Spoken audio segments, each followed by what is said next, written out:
कांग्रेस अध्यक्ष पद के उम्मीदवार शशि थरूर ने इशारे ही इशारे में बता दिया कि चुनाव में उनके साथ कैसे दोयम दर्जे का व्यवहार किया जा रहा है।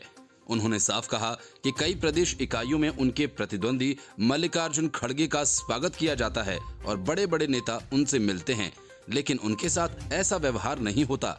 हालांकि थरूर ने यह भी कहा कि वह कोई शिकायत नहीं कर रहे हैं, लेकिन व्यवस्था में कमियां हैं क्योंकि 22 साल से पार्टी में चुनाव नहीं हुआ है।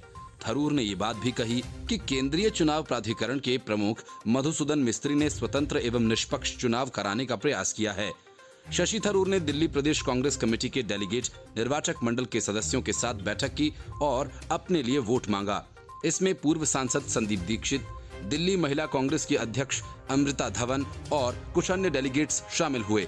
तिरुवनंतपुरम से लोकसभा सदस्य 66 वर्षीय थरूर ने दोनों उम्मीदवारों के लिए समान अवसर नहीं होने संबंधी अपने पहले की एक टिप्पणी पर कहा कि मैं मिस्त्री साहब के खिलाफ कुछ नहीं बोलना चाहता था।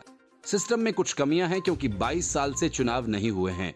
थरूर का कहना है, हमें 30 सितंबर को डेलीगेट की पहली सूची दी गई और फिर एक हफ्ते पहले एक सूची दी गई।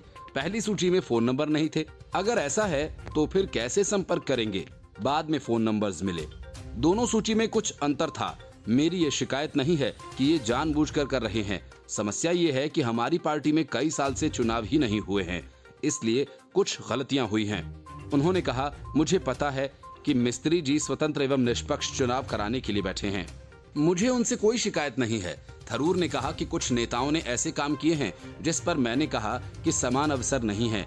कई पीसीसी में हमने देखा कि पीसीसी अध्यक्ष, विधायक दल के नेता और कई बड़े नेता खड़गे साहब का स्वागत करते हैं, उनके साथ बैठते हैं। पीसीसी से डेलीगेट्स को निर्देश दिए जाते हैं कि आ जाओ, खड़गे साहब आ रहे हैं। ये सिर्फ एक ही उम्मीदवार के लिए हुआ, मेरे साथ कभी नहीं हुआ। इस किस्म की कई चीजें कई पीसीसी में हुई। थरूर के कहने का मतलब ये है कि वो कई पीसीसी गए, लेकिन पीसीसी अध्यक्ष उपलब्ध नहीं होते। थरूर ने कहा, मैं कोई शिकायत नहीं कर रहा हूँ। मैं ये नहीं कह रहा कि मुझे ज्यादा फर्क पड़ेगा। अगर आप पूछते हैं कि समान अवसर मिल रहा है तो क्या आपको लगता है कि इस तरह के व्यवहार में कुछ फर्क नहीं? उन्होंने ये भी कहा कि गांधी परिवार और पार्टी के शीर्ष स्तर से पहले ही तटस्थता की बात कर दी गई है और इस चुनाव में सबको अपनी मर्जी से वोट करना चाहिए क्योंकि ये गुप्त मतदान है। Bureau report, news of India.